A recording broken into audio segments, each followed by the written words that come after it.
Chapter 16 of Allan and the Holy Flower. This recording is in the public domain. Allan and the Holy Flower by H. Rider Haggard. Chapter 16. The Gods. With a roar the Pongo soldiers leapt on us. I think that Mavovo managed to get his spear up and kill a man, for I saw one of them fall backwards and lie still. But they were too quick for the rest of us. In half a minute we were seized. The spears were wrenched from our hands and we were thrown headlong into the canoe, all 6 of us, or rather 7, including the Kalubi.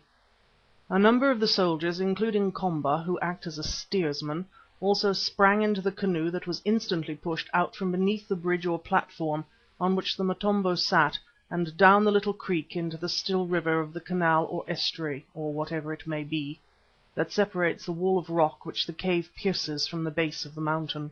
As we floated out of the mouth of the cave, the toad-like Motombo, who had wheeled round upon his stool, shouted an order to Komba.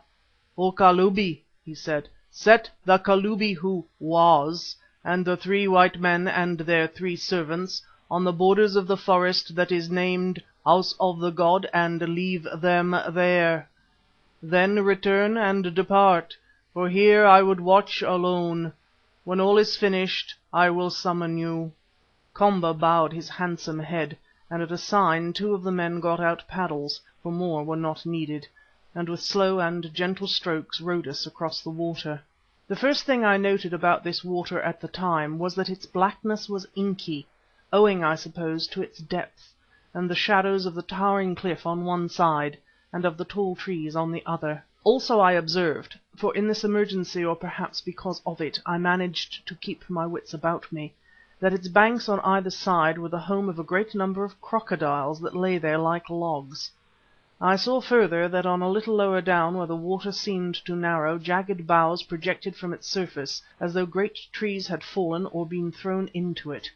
I recalled in a numb sort of way that old Babemba had told us that when he was a boy he had escaped in a canoe down this estuary, and reflected that it would not be possible for him to do so now because of those snags, unless indeed he had floated over them in a time of great flood. A couple of minutes or so of paddling brought us to the further shore which, as I think I have said, was only about 200 yards from the mouth of the cave. The bow of the canoe grated on the bank, disturbing a huge crocodile that vanished into the depths with an angry plunge.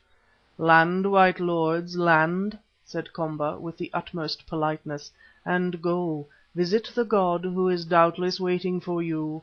And now, as we shall meet no more, farewell. You are wise and I am foolish, yet hearken to my counsel. If ever you should return to the earth again, be advised by me. Cling to your own god if you have one, and do not meddle with those of other peoples. Again, farewell." The advice was excellent, but at that moment I felt a hate for Komba which was really superhuman. To me even the Motombo seemed an angel of light as compared with him. If wishes could have killed, our farewell indeed would have been complete. Then, admonished by the spear points of the Pongo, we landed in the slimy mud. Brother John went first with a smile upon his handsome countenance that I thought idiotic under the circumstances, though doubtless he knew best when he ought to smile, and the wretched Kalubi came last. Indeed, so great was his shrinking from that ominous shore that I believe he was ultimately propelled from the boat by his successor in power, Komba. Once he had trodden it, however, a spark of spirit returned to him, for he wheeled round and said to Komba, "Remember, O Kalubi, that my fate to-day will be yours also in a day to come. The god wearies of his priests. This year, next year, or the year after, he always wearies of his priests." "Then, O Kalubi that was," answered Komba in a mocking voice as the canoe was pushed off, "pray to the god for me, that it may be the year after. Pray it as your bones break in his embrace." While we watched that craft depart, there came into my mind the memory of a picture in an old Latin book of my father's, which represented the souls of the dead being paddled by a person named Charon across a river called the Styx. The scene before us bore a great resemblance to that picture. There was Charon's boat floating on the dreadful Styx. Yonder glowed the lights of the world. Here was the gloomy unknown shore, and we We were the souls of the dead, awaiting the last destruction at the teeth and claws of some unknown monster, such as that which haunts the recesses of the Egyptian hell. Oh, the parallel was painfully exact. And yet, what do you think was the remark of that irrepressible young man Stephen? "Here we are at last, Allan, my boy," he said, "and after all without any trouble on our own part. I call it downright providential. Oh, isn't it jolly? Hip, hip, hooray!" Yes, he danced about in that filthy mud, threw up his cap and cheered. I withered, or rather tried to wither him with a look, muttering the single word, "lunatic." Providential! Jolly! It's fortunate that some people's madness takes a cheerful turn. Then I asked the Kalubi where the god was. "Everywhere," he replied, waving his trembling hand at the illimitable forest. "Perhaps behind this tree, perhaps behind that, perhaps a long way off. Before morning we shall know." "What are you going to do?" I inquired savagely. "Die," he answered. "Look here, fool," I exclaimed, shaking him. "You can die if you like, but we don't mean to. Take us to some place where we shall be safe from this god." "One is never safe from the god, Lord, especially in his own house." And he shook his silly head and went on. "How can we be safe when there is nowhere to go and even the trees are too big to climb?" I looked at them. It was true. They were huge and ran up for 50 or 60 feet without a bough. Moreover, it was probable that the god climbed better than we could. The Kalubi began to move inland in an indeterminate fashion, and I asked him where he was going. "To the burying place," he answered. "There are spears yonder with the bones." I pricked up my ears at this, for when one has nothing but some clasp knives, spears are not to be despised, and ordered him to lead on. In another minute we were walking uphill through the awful wood where the gloom at this hour of approaching night was that of an English fog. 300 or 400 paces brought us to a kind of clearing, where I suppose some of the monster trees had fallen down in past years, and never been allowed to grow up again. Here, placed upon the ground, were a number of boxes made of imperishable ironwood, and on the top of each box sat, or rather lay, a mouldering and broken skull. "Kalubi that were," murmured our guide in explanation. "Look, Komba has made my box already," and he pointed to a new case with the lid off. "How thoughtful of him," I said. "But show us the spears before it gets quite dark." He went to one of the newer coffins and intimated that we should lift off the lid, as he was afraid to do so. I shoved it aside. There within lay the bones, each of them separate and wrapped up in something, except of course the skull. With these were some pots filled apparently with gold dust, and alongside of the pots 2 good spears that, being made of copper, had not rusted much. We went on to other coffins and extracted from them more of these weapons that were laid there for the dead man to use upon his journey through the shades, until we had enough. The shafts of most of them were somewhat rotten from the damp, but luckily they were furnished with copper sockets from 2½ to 3 feet long, into which the wood of the shaft fitted, so that they were still serviceable. "Poor things these to fight a devil with," I said.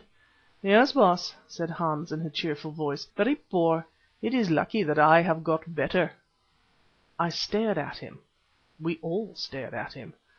"What do you mean, Spotted Snake?" asked Mavovo. "What do you mean, child of 100 idiots? Is this a time to jest? Is not one joker enough among us?" I asked, and looked at Stephen. "Mean, Baas? Don't you know that I have a little rifle with me, that which is called Intombi, that with which you shot the vultures at Dingaan's kraal? I never told you because I was sure you knew. Also because if you didn't know, it was better that you should not know, for if you had known, those Pongo skellums, that is, vicious ones, might have come to know also, and if they had known—" "Mad," interrupted Brother John, tapping his forehead. "Quite mad, poor fellow. Well, in these depressing circumstances it is not wonderful." I inspected Hans again, for I agreed with John, yet he did not look mad, only rather more cunning than usual. "Hans," I said, "tell us where this rifle is, or I will knock you down and Mavovo shall flog you." "Where, Baas? Why, can you not see it when it is before your eyes?" "You are right, John," I said, "he is off it." But Stephen sprang at Hans and began to shake him. "Leave go, Baas," he said, "or you may hurt the rifle." Stephen obeyed in sheer astonishment. Then, oh! Then Hans did something to the end of his great bamboo stick, turned it gently upside down, and out of it slid the barrel of a rifle neatly tied round with greased cloth and stoppered at the muzzle with a piece of tow. I could have kissed him. Yes, such was my joy that I could have kissed that hideous, smelly old Hottentot. "The stock?" I panted. "The barrel isn't any use without the stock, Hans." "Oh, Baas," he added, grinning, "do you think that I have shot with you all these years without knowing that a rifle must have a stock to hold it by?" Then he slipped off the bundle from his back, undid the lashings of the blanket, revealing the great yellow head of tobacco that had excited my own and Komba's interest on the shores of the lake.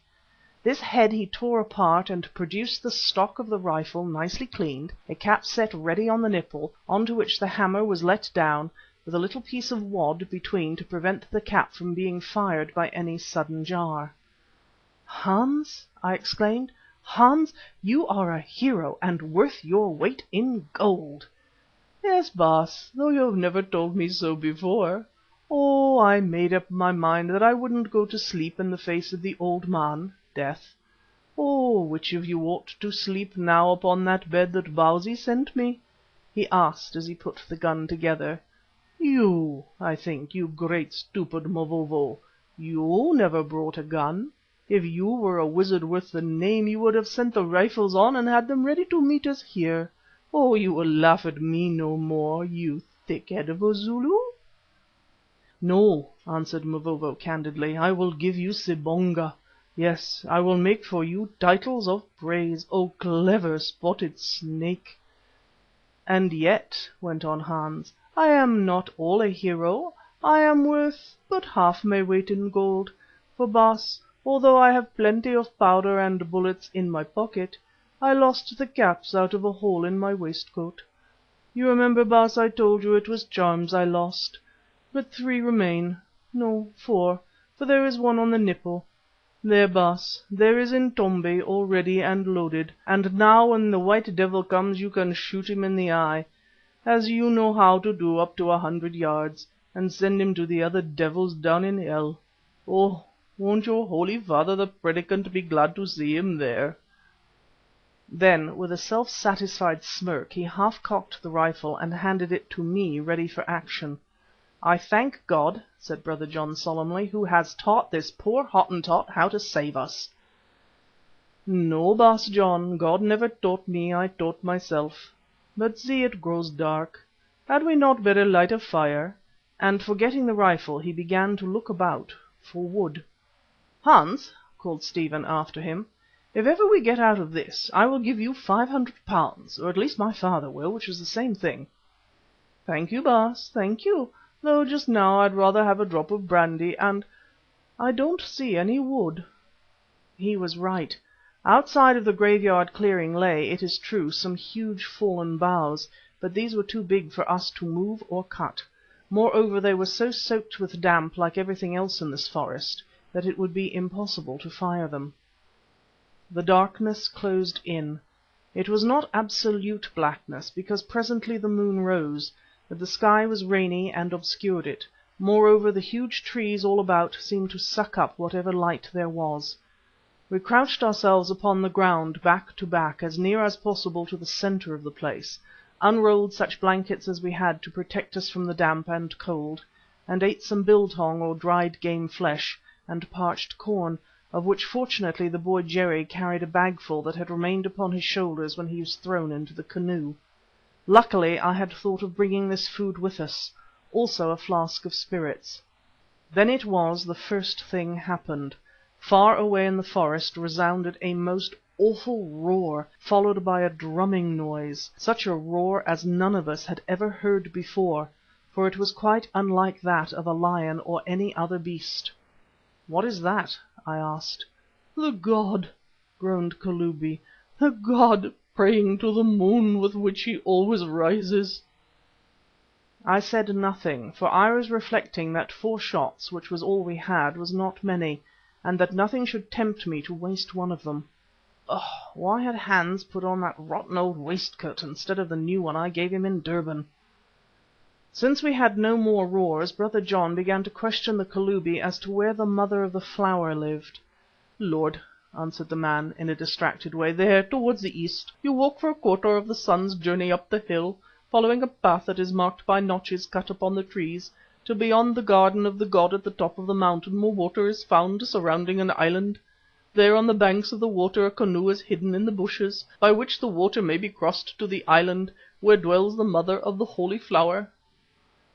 Brother John did not seem to be quite satisfied with the information, and remarked that he, the Kalubi, would be able to show us the road on the morrow.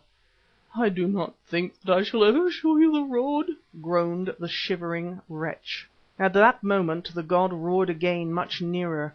Now the Kalubi's nerve gave out altogether, and, quickened by some presentiment, he began to question Brother John, whom he had learned was a priest of an unknown sort, as to the possibility of another life after death. Brother John, who, be it remembered, was a very earnest missionary by calling, proceeded to administer some compressed religious consolations, when, quite near to us, the god began to beat upon some kind of very large and deep drum. He didn't roar this time, he only worked away at a massed band military drum. At least that is what it sounded like, and very unpleasant it was to hear in that awful forest with skulls arranged on boxes all round us, I can assure you, my reader. The drumming ceased, and pulling himself together, Brother John continued his pious demonstrations. Also, just at that time, a thick rain cloud quite obscured the moon, so that the darkness grew dense. I heard John explaining to the Kalubi that he was not really a Kalubi, but an immortal soul. I wonder whether he understood him. Then I became aware of a horrible shadow. I cannot describe it in any other way. That was blacker than the blackness, which advanced toward us at extraordinary speed from the edge of the clearing. Next second there was a kind of scuffle a few feet from me, followed by a stifled yell, and I saw the shadow retreating in the direction from which it had come. "What's the matter?" I asked. "Strike a match," answered Brother John. "I think something has happened." I struck a match, which burnt up very well, for the air was quite still. In the light of it I saw the first anxious faces of our party. How ghastly they looked! And next the Kalubi, who had risen and was waving his right arm in the air, a right arm that was bloody and lacked the hand. "The god has visited me and taken away my hand," he moaned in a wailing voice. I don't think anybody spoke, the thing was beyond words, but we tried to bind the poor fellow's arm up by the light of matches.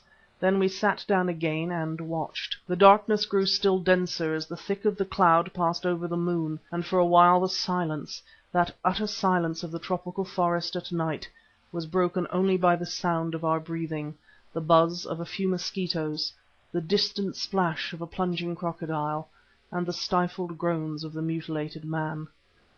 Again I saw, or thought I saw, this may have been half an hour later, that black shadow dart towards us as a pike darts at a fish in a pond. There was another scuffle just to my left. Hans sat between me and the Kalubi, followed by a single prolonged wail. "The king man has gone," whispered Hans. "I felt him go as though a wind had blown him away.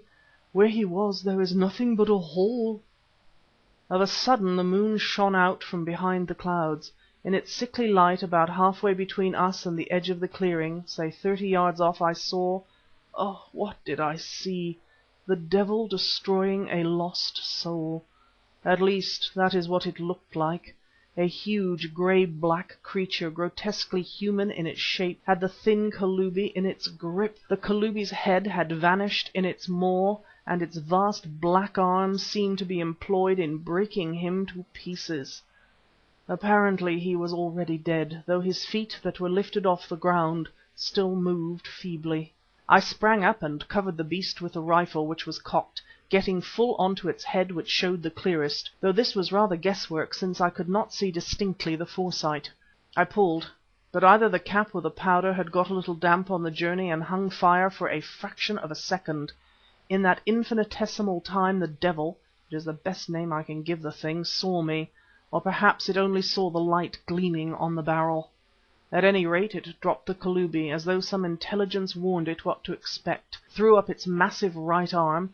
I remember how extraordinarily long the limb seemed, and that it looked thick as a man's thigh, in such a fashion as to cover its head. Then the rifle exploded, and I heard the bullet strike.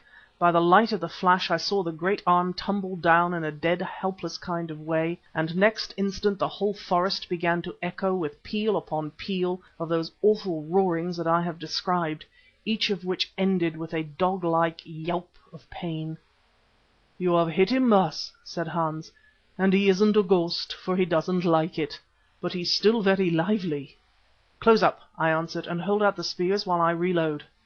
My fear was that the brute would rush on us, but it did not. For all that dreadful night we saw or heard it no more. Indeed, I began to hope that after all the bullet had reached some mortal part, and that the great ape was dead. At length, it seemed to be weeks afterwards, the dawn broke and revealed us sitting white and shivering in the grey mist. That is, all except Stephen, who had gone comfortably to sleep with his head resting on Mavovo's shoulder. He is a man so equably minded and so devoid of nerves that I feel sure he will be one of the last to be disturbed by the trump of the Archangel. At least, I told him so indignantly when at length we roused him from his indecent slumbers. "You should judge things by results, Allan," he said with a yawn. "I'm as fresh as a pippin, while you all look as though you've been to a ball with 12 extras. Have you retrieved the Kalubi yet?" Shortly afterwards, when the mist lifted a little, we went out in a line to retrieve the Kalubi, and found—well, I won't describe what we found. He was a cruel wretch, as the incident of the herd boy had told us, but I felt sorry for him. Still, his terrors were over, or at least I hope so.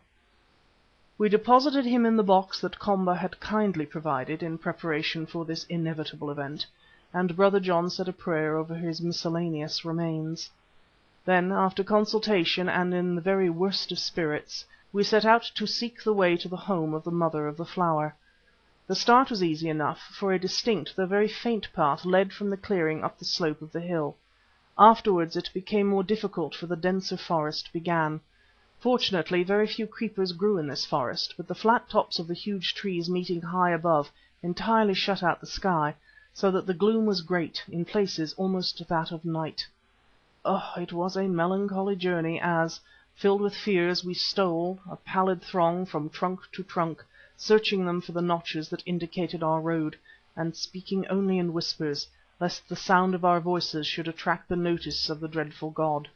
After a mile or two of this we became aware that its notice was attracted despite our precautions, for at times we caught glimpses of some huge grey thing slipping along parallel to us between the boles of the trees. Hans wanted me to try a shot, but I would not, knowing that the chances of hitting it were small indeed. With only 3 charges, or rather 3 caps left, it was necessary to be saving. We halted and held a consultation, as a result of which we decided that there was no more danger in going on than in standing still or attempting to return.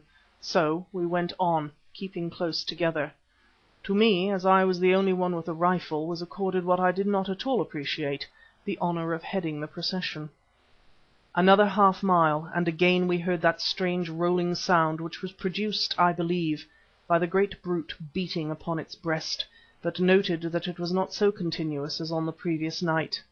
"Ah," said Hans, "he can only strike his drum with one stick now. Your bullet broke the other, Baas." A little farther, and the god roared quite close, so loudly that the air seemed to tremble. "The drum is all right, whatever may have happened to the sticks," I said. 100 yards or so more and the catastrophe occurred. We had reached a spot in the forest where one of the great trees had fallen down, letting in a little light. I can see it to this hour. There lay the enormous tree, its bark covered with grey mosses and clumps of a giant species of maidenhair fern. On our side of it was the open space which may have measured 40 feet across, where the light fell in a perpendicular ray, as it does through the smoke hole of a hut. Looking at this prostrate trunk, I saw first 2 lurid and fiery eyes that glowed red in the shadow, and then, almost in the same instant, made out what looked like the head of a fiend enclosed in a wreath of delicate green ferns. I can't describe it. I can only repeat that it looked like the head of a very large fiend with a pallid face, huge overhanging eyebrows, and great yellow tushes on either side of the mouth. Before I had even time to get the rifle up, with one terrific roar the brute was on us. I saw its enormous grey shape on the top of the trunk. I saw it pass me like a flash, running upright as a man does, but with the head held forward, and noted that the arm nearest to me was swinging as though broken. Then, as I turned, I heard a scream of terror and perceived that it had gripped the poor Mazitu Jerry, who walked last but one of our line, which was ended by Mavovo. Yes, it had gripped him and was carrying him off, clasped to its breast with its sound arm. When I say that Jerry, although a full-grown man and rather inclined to stoutness, looked like a child in that fell embrace, it will give some idea of the creature's size. Mavovo, who had the courage of a buffalo, charged at it and drove the copper spear he carried into its side.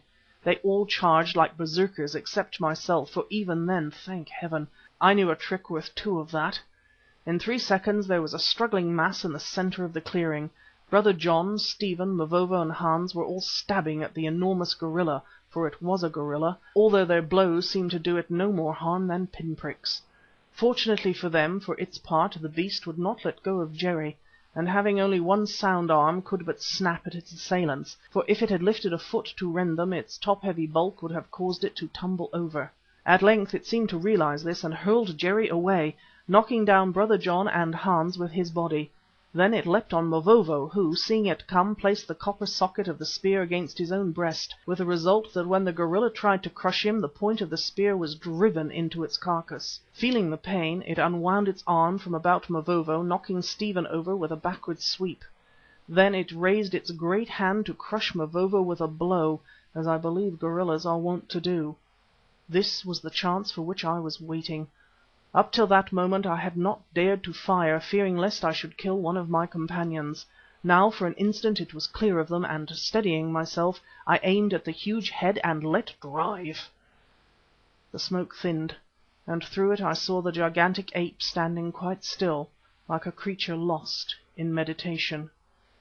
Then it threw up its sound arm, turned its fierce eyes to the sky, and uttering one pitiful and hideous howl, sank down dead. The bullet had entered just behind the ear and buried itself in the brain. The great silence of the forest flowed in over us, as it were. For quite a while no one did or said anything. Then from somewhere down amidst the mosses I heard a thin voice, the sound of which reminded me of air being squeezed out of an india-rubber cushion. "Very good shot, Baas," it piped up. "As good as that which killed the king vulture at Dingaan's kraal, and more difficult. But if the Baas could pull the god off me, I should say, 'Thank you.'" The "thank you" was almost inaudible, and no wonder, for poor Hans had fainted. There he lay under the huge bulk of the gorilla, just his nose and mouth appearing between the brute's body and its arm. Had it not been for the soft cushion of wet moss in which he reclined, I think that he would have been crushed flat.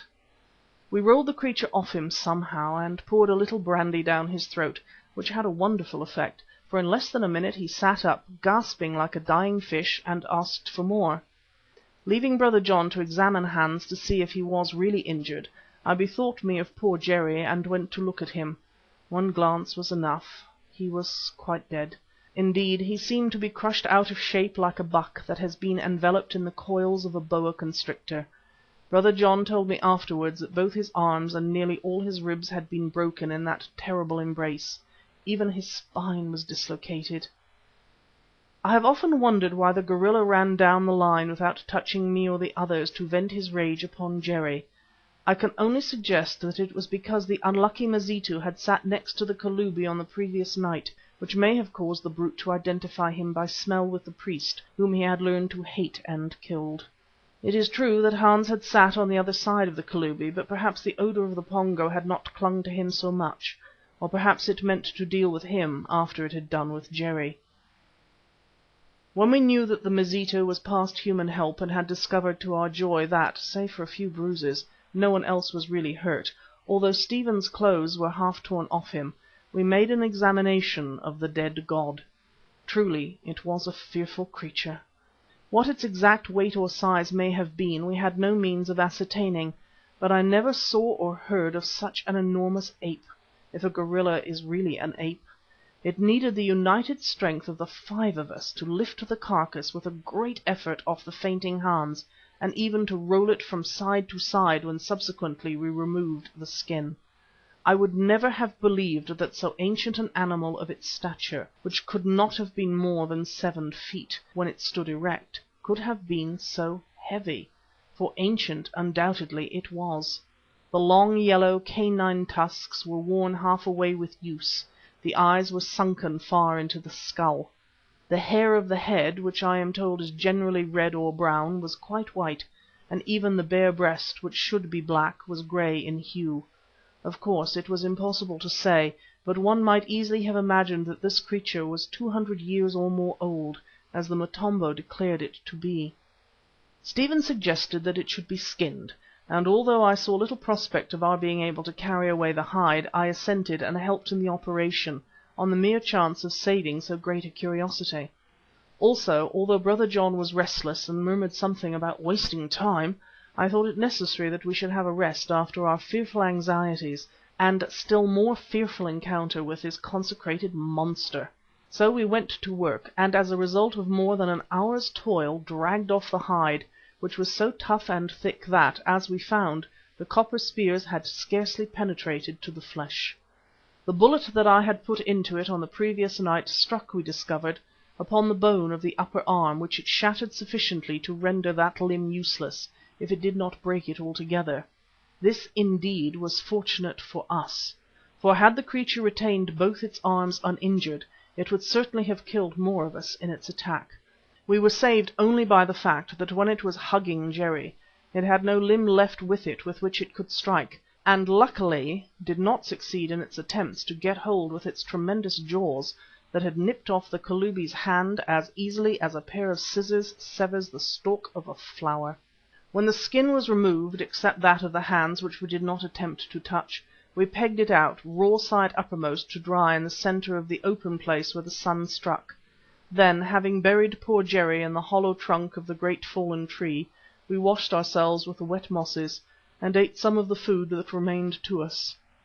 After this we started forward again in much better spirits. Jerry, it was true, was dead, but so was the god, leaving us happily still alive and practically untouched. Never more would the Kalubis of Pongo land shiver out their lives at the feet of this dreadful divinity who soon or late must become their executioner, for I believe, with the exception of 2 who committed suicide through fear, that no Kalubi was ever known to have died except by the hand or teeth of the god. What would I not give to know that brute's history? Could it possibly, as the Motombo said, have accompanied the Pongo people from their home in Western or Central Africa, or perhaps have been brought here by them in a state of captivity?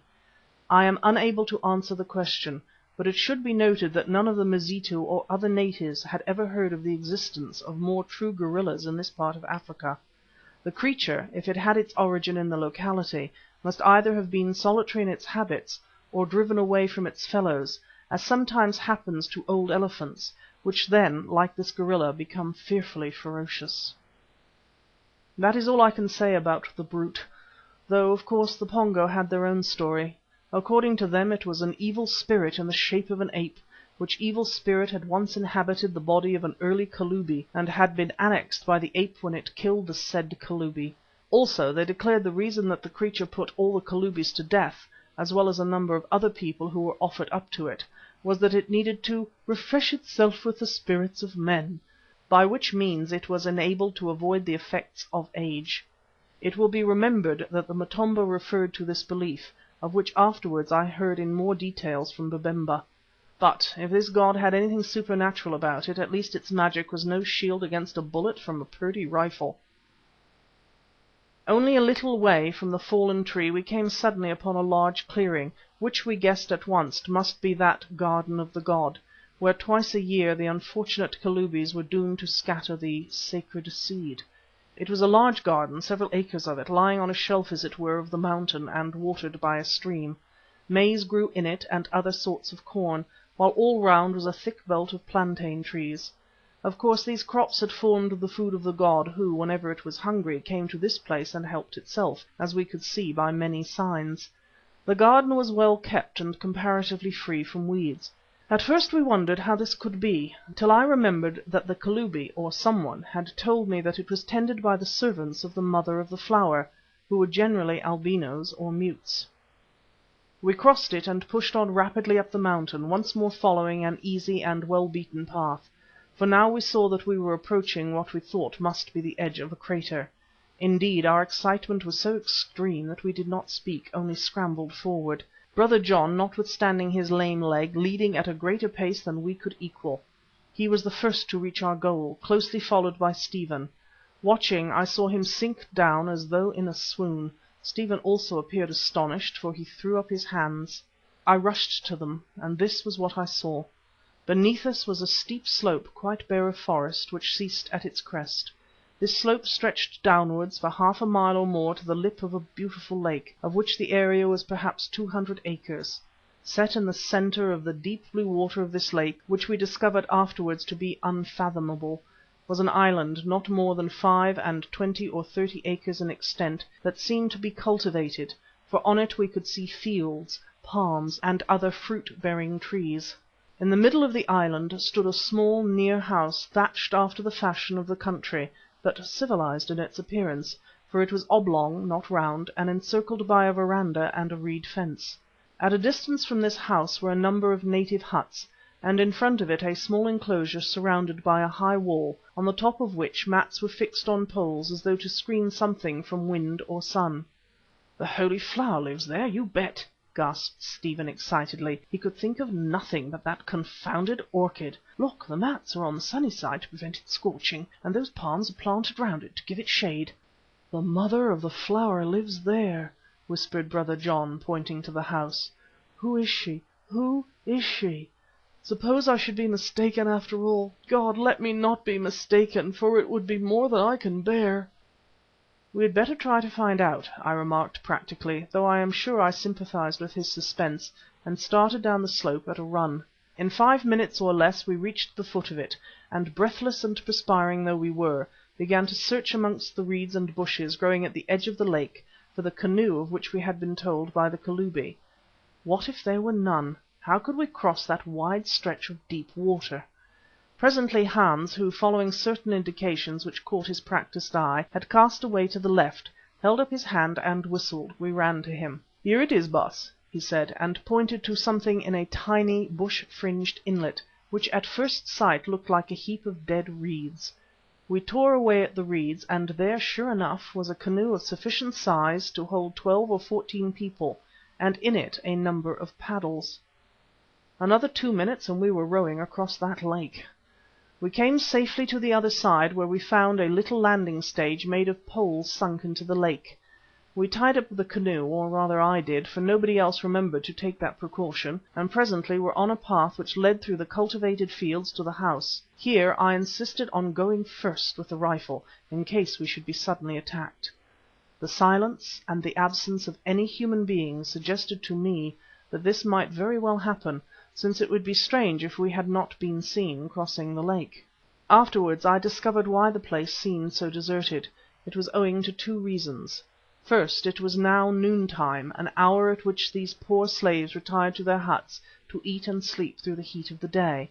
Secondly, although the Watcher, as she was called, had seen the canoe on the water, she concluded that the Kalubi was visiting the Mother of the Flower, and according to practice on these occasions, withdrew herself and everybody else, since the rare meetings of the Kalubi and the Mother of the Flower partook of the nature of a religious ceremony and must be held in private.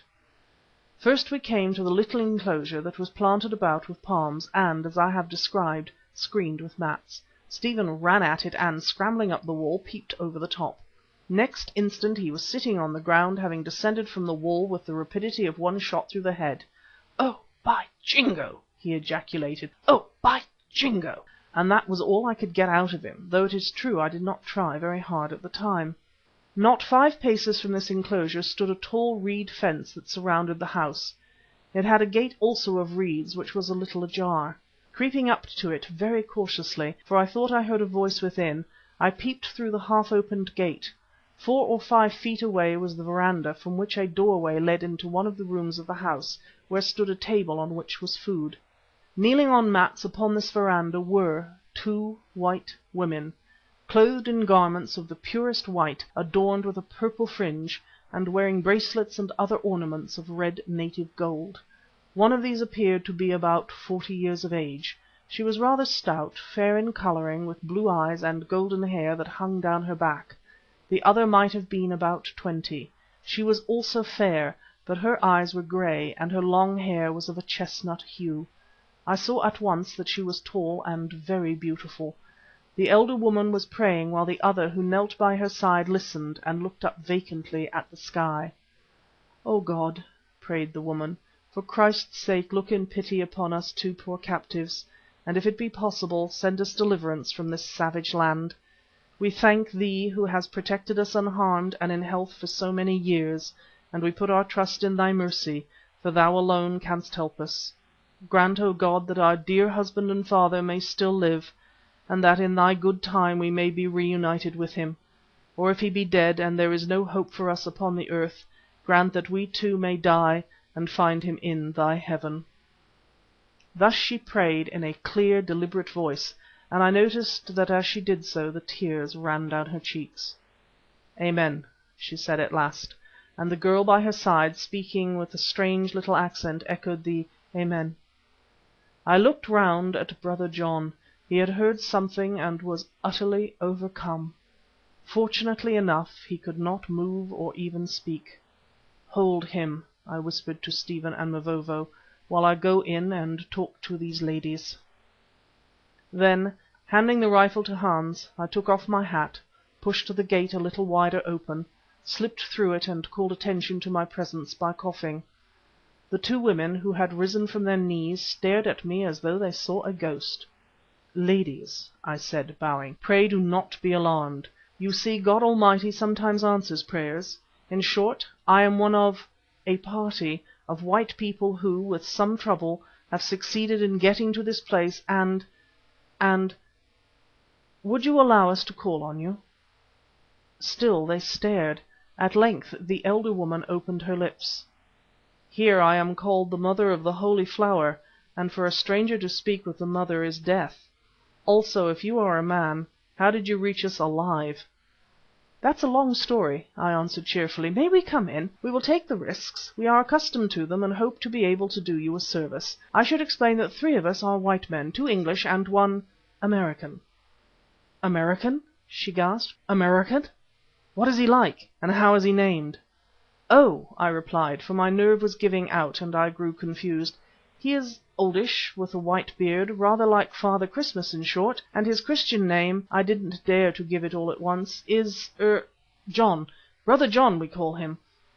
Now I think of it," I added, "he has some resemblance to your companion here."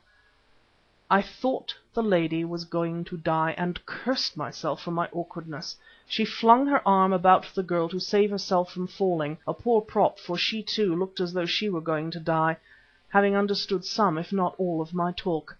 It must be remembered that this poor young thing had never even seen a white man before. "Madam, madam," I expostulated, "I pray you to bear up. After living through so much sorrow, it would be foolish to decease of joy. May I call in Brother John? He is a clergyman and might be able to say something appropriate, which I, who am only a hunter, cannot do." She gathered herself together, opened her eyes and whispered, "Send him here." I pushed open the gate, behind which the others were clustered. Catching Brother John, who by now had recovered somewhat, by the arm, I dragged him forward. The two stood staring at each other, and the young lady also looked with wide eyes and open mouth. "Elizabeth," said John. She uttered a faint scream, and then a cry of "Husband!" flung herself upon his breast. I slipped through the gate and shut it fast.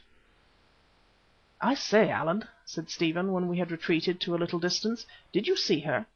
"Her? Who? Which?" I asked. "The young lady in the white clothes. She is lovely." "Hold your tongue, you donkey," I answered. "Is this a time to talk of female looks?"